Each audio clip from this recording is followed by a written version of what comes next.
ایک آدمی دو بہت اونچی عمارتوں کے درمیان تنہی ہوئی رسی پر چل رہا تھا، یعنی کہ دو عمارتیں تھیں، ان کے درمیان رسی تھی باندھی ہوئی، اور وہ اس کے اوپر آرام سے چل رہا تھا۔ وہ بہت آرام سے اپنے دونوں ہاتھوں میں ایک ڈنڈا پکڑے ہوئے سنبھل رہا تھا۔ اس کے کاندھے پر اس کا بیٹا بیٹھا ہوا تھا۔ زمین پر کھڑے تمام لوگ دم سادھے کھڑے یک ٹک اسے دیکھ رہے تھے۔ جب وہ آرام سے دوسری عمارت تک پہنچ گیا تو لوگوں نے تالیوں کی بھرمار کر دی اور اس کی خوب تعریف کی۔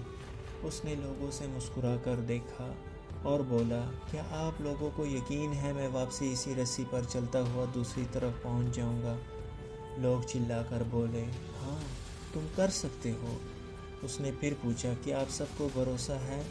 تو ان میں سے سب لوگوں نے کہا کہ ہاں، ہم تم پر شرط لگا سکتے ہیں۔ اس نے کہا، ٹھیک ہے، آپ میں سے کوئی میرے بیٹے کی جگہ میرے کاندھے پر بیٹھے گا تو میں اسے بحفاظت دوسرے کندھے پر لے جاؤں گا، دوسری سائیڈ پر۔ اس کی بات سن کر سب کو سختہ سا ہو گیا، خاموش ہو گئے۔ یقین الگ چیز ہے اور بھروسہ الگ چیز ہے۔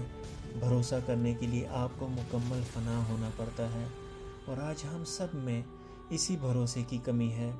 ہم اللہ تعالیٰ پر یقین تو رکھتے ہیں لیکن بھروسہ نہیں کر پاتے، حالانکہ اللہ تعالیٰ نے قرآن میں فرمایا ہے، فَإِذَا عَزَمْتَ فَتَوَكَّلْ عَلَى اللَّهِ إِنَّ اللَّهَ يُحِبُّ الْمُتَوَكِّلِينَ، یعنی جب کسی بات کا پختہ ارادہ کر لو تو اللہ پر بھروسہ کرو، یقیناً اللہ بھروسہ کرنے والوں کو پسند فرماتا ہے۔ ایک مرتبہ درود پاک پڑھیں۔